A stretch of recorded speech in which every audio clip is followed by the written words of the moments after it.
네, 할렐루야. 네, 항상 밑에서 설교하다가 위에 올라오니까 뭔가 색다르네요. 옆 사람들한테 은혜 받읍시다 하면서 인사하도록 하겠습니다.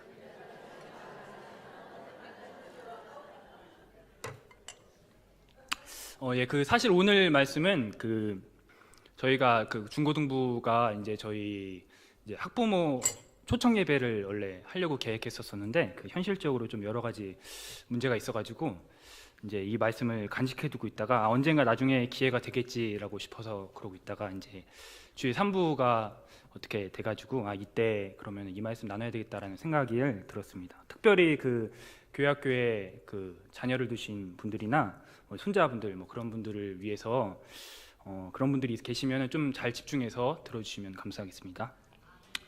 오늘 설교 제목은 베데스다와 예수님, 베데스다와 예수님이라는 제목으로 말씀을 나누기 원합니다. 오늘 장면은 베데스다라는 그러한 연못에서 시작이 됩니다. 그리고 베데스다라는 연못에는 어떠한 전설이 있었는데 4절 말씀처럼 누구건 간에 가장 먼저 들어가는 사람은 어떤 병이건 다 나을 수 있게 된다라는 그러한 전설이었죠. 그래서 많은 환자들이 베데스다의 기적을 바라며 연못이 움직이기를 이제 기다리고 있는 그런 오늘 상황 가운데 있습니다. 여러분, 이 베데스다라는 이 장소가 환자에게 은혜의 장소였을까요? 아니었을까요? 네, 다시 또 질문할게요. 구원의 기쁜 소식이었을까요? 그렇지 않았을까요? 네, 혹시 이곳이 설렘이 가득한 행복한 장소였을까요? 아니었을까요? 네. 제가 한번 오늘 본문을 토대로 추측을 하면서 과연 베데스다가 정말 은혜의 장소인지 우리가 살펴보기를 원합니다.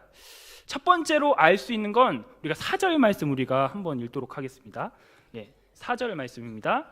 이는 천사가 가끔 목에서 내려와 물을 움직이게 하는데 움직인 후에 먼저 들어가는 자는 어떤 병에 걸렸든지 낫게 되미로다. 아멘. 여기서 우리가 이 4절 말씀에서 눈여겨보아야 하는 건 먼저 들어가는 자입니다. 그러니까 가장 먼저 들어간 사람에게는 베데스다라는 연못이 은혜의 장소였겠지만 대다수 사람들, 그러니까 1등이 들어가면 은혜의 장소였지만 2등부터는 그 장소가 좌절의 장소, 절망의 장소였다는 이야기죠. 또다시 못의 움직임을 또 기다려야만 하는 그러한 좌절의 장소였죠. 그리고 두 번째로 우리가 생각해 봐야 하는 건, 그렇다면 가장 먼저 가장 빨리 베데스다에 들어갈 수 있으려면 환자의 상태가 어땠어야 할까요? 쉽게 예를 들어서 팔 한쪽 다친 사람과 다리 두 짝이 이제 다친 사람 둘 중에 누가 더 빨리 베데스다 연못에 들어갈 수 있었을까요? 당연히 팔 한쪽 다친 사람이 먼저 들어가겠죠. 무슨 말이냐? 이 연못은 비교적 환자의 상태가 좋으면 좋을수록 치료를 받을 수 있다는 확률이 커진다는 거죠. 그러니까 정말 치료가 필요한 사람은 오히려 치료받을 수 있는 확률이 적어진다는 아이러니한 그런 장소라는 거죠. 다음에 세 번째로 이야기하고 싶은 것은 이 베데스다가 가장 먼저 들어가는 사람만 구원받을 수 있었기 때문에 1등만 치료를 받을 수 있었죠. 그렇다면 여러분, 분위기가 사랑스러웠을까요? 아니면 경쟁이 치열한 자리였을까요? 굉장히 경쟁이 치열한 자리였겠죠. 아마 거기 있던 병자들은 수단과 방법을 가리지 않고 가장 먼저 달려가기 위해 혈안이 되어 있을 것이고, 또 이 소문을 듣고 찾아온 이제 신입 병자들을 이제 따가운 눈초리로 이제 흘겨보면서 새로운 경쟁자가 또 늘었군, 이렇게 생각하면서 이제 그렇게 있었다는 거죠. 다시 말하면 주변 공기가 굉장히 매섭고 차가웠을 것이라 우리는 그렇게 추정이 가능하다는 것이죠. 다음 네 번째로 우리가 살펴봐야 될 건 4절 앞부분인 이는 천사가 가끔이란 말에서 가끔이라는 말에 주목을 하시기 바랍니다. 여러분, 이 가끔이 얼마만큼의 가끔이었을까요? 이 가끔이 기간이 정해진, 예를 들어 1년에 한 번, 한 달에 한 번, 10년에 한 번, 그러한 가끔이었는지, 주기적인 가끔이었는지, 아니면 막연한 정말 불규칙화된 가끔이었는지, 그리고 가끔의 시간이 1분 정도 물을 움직이게 했을지, 아니면 10분 정도 물을 움직이게 했을지, 1시간 정도 물을 움직이게 했을지, 오늘 본문을 봤을 때 추정을 할 수 없죠. 따라서 이 가끔이라는 건 뭐냐? 굉장히 불규칙적이고 변칙적인 그러한 장소라는 사실이죠. 자, 다음 마지막으로 우리가 살펴봐야 될 건 가장 중요한 말인데, 이 베데스다라는 기적은 학자들에 의하면 전설로 내려오는 것이라는 거죠. 무슨 말이냐? 이게 정말 이 베데스다 연못이 정말 천사가 그 연못을 움직이게 만드는지, 그리고 혹여나 그 연못을 움직였다면 가장 먼저 들어가는 사람은 정말 어떤 병인지 다 나을 수 있는지 그 누구도 실제 보지 못했다는 사실이죠. 모두들 경험하지 못했고, 야 그랬다더라, 베데스다 가면 병이 낫는다더라, 그러한 뭐뭐 했다더라 라는 그러한 소문만 무성한 전설이었다는 사실이죠. 그러니까 정말 이것이 고칠 수 있느냐 없느냐, 이것을 우리가 파악할 길이 없다라는 것이죠. 제가 이야기한 말을 정리를 하겠습니다. 자, 베데스다의 기적은 첫 번째로 가장 먼저 들어간 사람만 치료를 받을 수 있었기 때문에 어느 누군가에겐 은혜의 장소였겠지만 그 누군가를 제외한 대다수 사람들은 절망의 장소였고 고통의 장소였을 것이며, 두 번째로는 1등으로만 달려가야 하기 때문에 정말 치료가 필요한 사람들은 은혜를 받지 못했을 그런 역설적인 사건이 벌어졌을 것이고, 또한 굉장히 치열했다는 것이죠. 마지막으로 이 기적은 소문만 무성한 전설, 이것이 다 사실이라고 가정해봤자 소문만 무성한, 아무도 그 눈으로 확인해보지 못한 그런 전설이었다는 것이죠. 자, 다시 제가 처음 했던 질문으로 돌아가서, 여러분 이 베데스다 연못이 은혜의 장소였을까요? 아니면 고통의 장소였을까요? 예, 이 베데스다라는 연못은 겉보기에는 굉장히 은혜스러운 치유가 있는 장소였기 때문에 은혜스러운 장소였지만, 그것을 조목조목 따져보면 환자들에게 있어서 그곳은 절망의 장소요, 고통의 장소였을 것입니다. 그리고 정말 만약에 이 베데스다 연못이 정말 소문만 무성한 전설이었다고 한다면, 아니 어느 누군가가 지어낸 거짓말이었다고 한다면, 여러분들 거기에 앉아있는 병자들의 인생은 어떻게 될까요? 아니 어쩌면 천사가 내려온다는 그 소문 자체도 거짓말이었다고 한다면, 그래서 자신의 문제를 고치고 싶어서 평생토록 베데스다 연못을 기대어 살았지만 그것이 아니었다는 생각이 드는 순간, 자신의 모든 삶을 베데스다의 기적만 바라보며 쫓아오며 달려왔지만 그것이 아니었다는 생각이 들었을 때 그 병자는 어떠한 생각이 들었을까요? 이처럼 베데스다라는 장소를 우리가 한 번만 진지하게 생각했더라면 여기는 은혜의 장소가 아니고 고통과 절망의 자리며 희망은 찾아볼 수 없는 자리죠.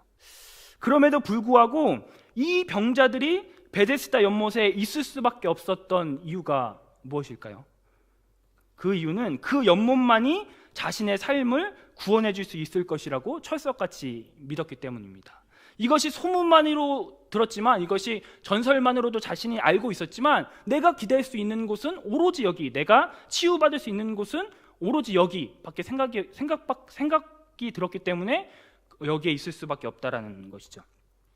여러분 문제가 무엇이냐? 문제는 이 베데스다라는 장소가 진짜 기적의 장소이냐, 정말 문제를 치료할 수 있느냐, 그것이 사실이냐, 이 사실 여부가 아니라 그들이 그렇게 믿고 있었다는 것이 진짜 문제란 이야기입니다.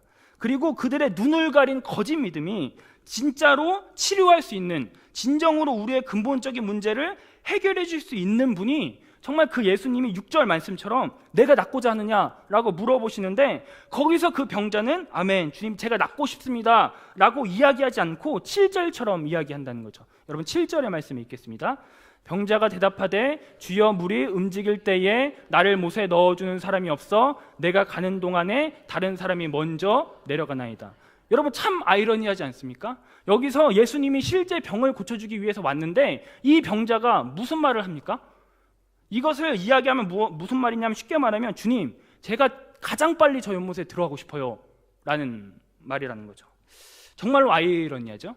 AD와 BC를 가리신, 그리고 우리의 주인이시고 전능하시고 우리의 모든 것을 아시는 주님, 그뿐만 아니라 현상적으로도 지금까지 수많은 환자를 고치신 예수님이 그 앞에 실제로 와서 네가 낫고자 하느냐라고 물어보심에도 불구하고 그 환자는 예수님의 눈을 쳐다보지 않고 베데스다를 쳐다보면서 제가 저기 가장 빨리 들어가고 싶어요 주님, 이렇게 기도하고 있다는 것이죠.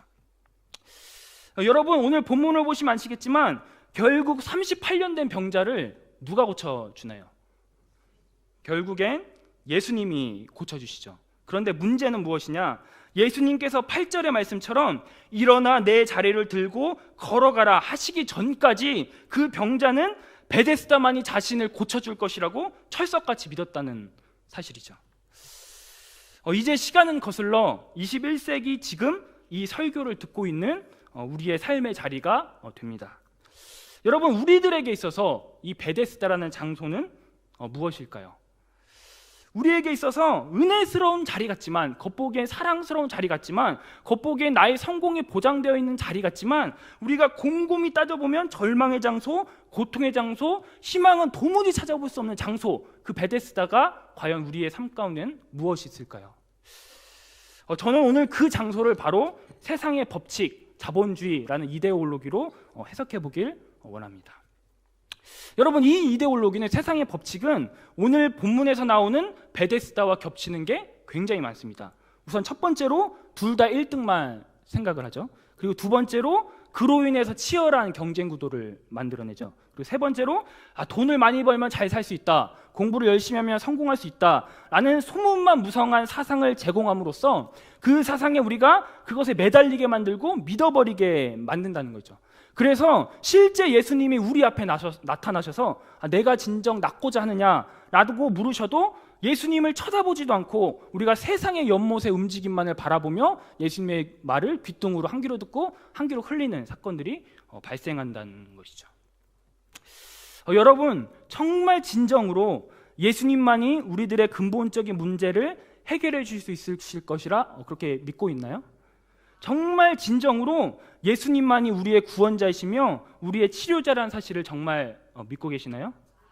그렇다면 왜 우리의 두 눈은 내가 낫고자 하느냐 말씀하시는 예수님의 눈을 똑바로 쳐다보며 이야기하지 않고 자꾸 세상의 물결의 일렁임을 쳐다보며 그렇게 대답을 하고 있을까요? 왜 예수님의 눈을 똑바로 쳐다보지 않고 곁눈질로 힐끔힐끔하면서 혹시나 예수님과 대화할 때 저 연못이 움직이지 않을까, 저 일렁임이 계속 그렇게 천사가 와가지고 그렇게 물을 움직이지 않을까, 그렇게 그 생각을 하면서 예수님을 똑바로 쳐다보지 않고 곁눈질로 힐끔힐끔 보면서 그 연못을 왜 계속 우리가 쳐다보고 있냐는 이 말이죠. 제가 수요 예배 때 그리고 금요 예배 때 이제 자주 이야기를 해서 조금은 식상하실 수 있겠지만 이 이야기를 들으신 분들은 용납하시고 들어주시길 바랍니다. 2015년 한국 기독교 언론 포럼이라는 기관에서 이제 조사를 했는데요. 학원 시간과 교회 예배 시간이 겹칠 때 자녀가 교회를 빠질 수 있나라는 질문에 일반 성도 53.5%, 서리 집사 34.2%, 중직자, 여기서 중직자란 말은 권사, 장로 뭐 그 이상이겠죠. 중직자는 57.4%로 절반이 넘는 중직자분들이 학원 시간과 예배 시간이 겹치면 학원을 보내겠다라고 그렇게 이야기를 했고, 또 가정주부이며 소득 수준이 중상층 이상인 경우에 교회 대신 학원을 보내겠다고 대답한 경우가 71.2%로 나왔다고 하죠. 여러분, 이게 2015년도 기록이기 때문에 아마 2년 지난 지금은 좀 더 확률이 높아졌지 않았나라는 생각을 합니다. 여러분, 무슨 말이냐? 이 현상들이 어떠한 현상들이냐? 우리가 해석해보면 지금 우리 다음 세대 자녀들이 베데스다 연못의 움직임만 주시하며 살고 있다라는 것이죠. 만약 예수님께서 오늘 본문처럼 우리 아이들에게 찾아오셔서 네가 진짜 낫고자 하느냐라고 물어보시면 거의 절반이 넘는 아이들이 에이, 예수님 저리 비켜요. 저 베데스다 연못 안 보이니까 난 저기 집중해야 되니까 저리 비키세요 라고 예수님을 짐 취급하며 이야기하던가, 아니면 오늘 본문의 38년 된 병자처럼 주님 기다렸다가 그럼 나를 저 연못에 넣어주세요. 그럼 내가 나을 수 있을 것 같아요 라면서 예수님을 마치 자신의 인생에 도움을 주는 요술램프 지니처럼 생각한다는 사실이죠. 여러분, 곰곰이 한번 생각을 해보시기 바랍니다. 여러분들의 자녀가 행복하게 살길 바라시죠? 여기 계신 사람들 중에서 내 자녀가 정말 불행하고 직살이게 하면서 살았으면 좋겠다라고 생각하는 사람 아마 없을 거죠. 아마 우리가 가장 바라는 게 자녀의 행복일 거예요. 그래서 과외도 시키고 공부하라고 야단도 치고 뭐 학원도 없는 돈 쪼개서 학원도 보내고 그러는 거잖아요. 그런데 여러분, 정말 세상이 그들에게 행복을 줄 수 있을 것 같으세요? 베데스다 연못이 그들에게 진짜 행복을 가져다 줄 수 있을까요? 네, 물론 가져다 줄 수 있을 수도 있습니다. 만약 여러분들의 자녀가 베데스다 연못에 가장 먼저 들어간다면, 그리고 또한 그 베데스다 연못이 소문이 아니라 만약 진짜라면 가능한 일이겠죠. 그런데 정말 베데스다 연못이 이게 소문만 무성한 전설이 아니라 진짜 사실일까요? 그리고 여러분들의 자녀가 가장 먼저 거기에 달려갈 수 있을까요? 여러분, 요즘에 세상은 인문학적인 사고가 각광을 받고 있는 시대입니다. 아시는 사람들 아실 수도 있겠지만 왜 요즘에 인문학이 뜨고 있냐라고 하면, 지금 세상은 더없이 진보를 했는데 과학적인 가치관과 사고관이 더 이상 발전할 수 없는 지경까지 와 있는데, 인간이 진보하면 진보했는데 오히려 인간이 행복하지 않은 거예요. 기술이 발달해서 손가락을 조금만 움직여도 지구 반대편의 소식까지 알 수 있는 지금 사실 이 시대 가운데서 그럼에도 불구하고 인간이 행복하지 않은 거죠. 기술이 옛날 시대 때 기술이 진보하면 인간이 편리해져서 행복할 줄 알았는데 편리는 해졌는데 행복하지 않은 거예요. 그래서 인문학적인 사고가 요즘에 뜨고 있거든요. 이런 주변을 사실 둘러볼 필요도 없습니다. 지금 당장 여러분들에게 한번 물어보시기 바랍니다. 여러분들 정말 지금 행복하게 살고 계시나요?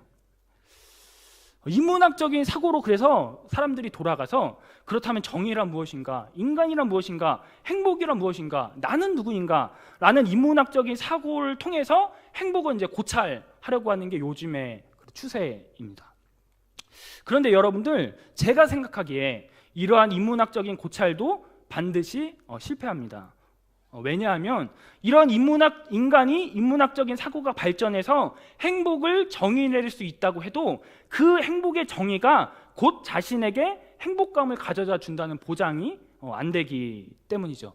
그러니까 쉽게 말하면 우리 인간들이 머리를 싸매서 내린 보편적인 행복론이 곧 우리 실존적인 나라는 자아의 행복까지 의미한다는 이야기는 아니라는 거죠. 그렇다면 우리가 어떻게 행복하게 살 수 있을까요? 그것은 우리를 지으시고 만드신 하나님께 물어봐야 한다는 것이죠. 여러분들, 이 마이크가 언제 가장 행복할까요? 마이크로 사람을 때릴 때 행복하지 않겠죠? 이 마이크가 행복할 때는 마이크 노릇을 할 때, 제 음성을 사람들에게 더 생생하게 들려줄 때 마이크는 마이크로서 가치를 갖고 행복하겠죠? 여러분들, 여기 있는 이 컵이 언제 행복할까요?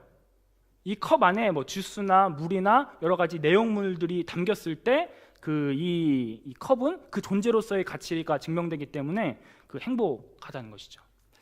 그렇다면 우리 인간은 과연 언제 행복할까요? 그것은 우리의 창조의 목적대로 살아갈 때 행복하다는 것이죠. 다시 말해서 마이크는 마이크 목적답게 사용할 때 가치가 있고, 이 컵은 컵으로서 가치를 있을 때 컵이 이제 자신이 행복하다고 느끼고, 인간도 마찬가지로 우리의 창조된 목적대로 살아가야 우리가 가장 인간이 행복할 수 있다는 거죠. 여러분, 그렇다면 우리들의 창조의 목적은 무엇인가요? 우리들은 하나님을 위해 살아가는 존재죠. 교사로서 섬기든지 사업가로서 섬기든지 변호사로서 섬기든지 그 세상적인 직업, 그 섬기는 방법은 다 각자 다양하지만 우리의 목적은 단 한 가지라는 거죠. 그것은 하나님의 영광을 위해서, 하나님의 기쁨을 위해서 우리의 삶이 살아가고, 우리가 다른 것이 아닌 하나님의 영광을 위해서만 우리가 살아갈 때 우리는 그 자체로서 증명되기 때문에 우리가 행복한 삶을 살 수 있다라는 것이죠. 그리고 이것이 성경에서 말한 인간론의 그런 가치입니다. 여러분, 우리가 우리 아이들에게 이것을 가르쳐주지 않으면 절대 우리 아이들은 행복해질 수 없습니다. 제가 장담하건대 그 베데스다의 기적은 일어나지 않습니다. 10년, 20년, 30년 그 물의 움직임을 기다리면서 내가 저기만 들어가면 대박 치는데, 내가 저기만 가장 먼저 들어가면 내 인생이 활 피는데, 그렇게 이야기하지만 절대 베데스다의 기적은 일어나지가 않습니다. 왜냐하면 그것은 전설이기 때문이죠. 여러분, 이 베데스다는 은혜를 가장한 절망만이 있습니다. 그 베데스다에 가장 먼저 들어가는 상상을 우리가 매일매일 하겠지만 그것은 상상 속에만 존재할 뿐 현실이 될 수 없다라는 거죠. 그래서 이 희망은 헛된 믿음이고 이 믿음은 가짜 믿음이라는 것이죠. 살아가는 여러분, 이 가짜 믿음을 버리시길 바랍니다. 그 베데스다에 내가 가장 먼저 들어갈 수 있다고만 한다면 내가 나을 수 있을 텐데라는 그 헛된 희망을 버리시길 바랍니다. 내가 세상을 향해 미친 듯이 달려간다면, 내가 성공을 위해 그렇게 뛰어간다면 나는 행복한 삶을 살 수 있을 거야, 내가 가장 먼저 저 베데스다에 들어갈 거야 라고 이야기한 그 믿음 자체가 거짓이라는 것을 오늘 이 시간 여러분들이 아시길 바랍니다. 그리고 지금 여러분 앞에 있는 예수님을 바라보시길 바랍니다. 그리고 그 예수님께서 우리들의 실제 눈앞에 계셔서 내가 낫고자 하느냐라는 그 음성에 다른 말 마시고 주님, 제가 낫길 원합니다, 나를 고쳐주세요 라고 부르짖을 수 있는 여러분들이 되시길 바랍니다.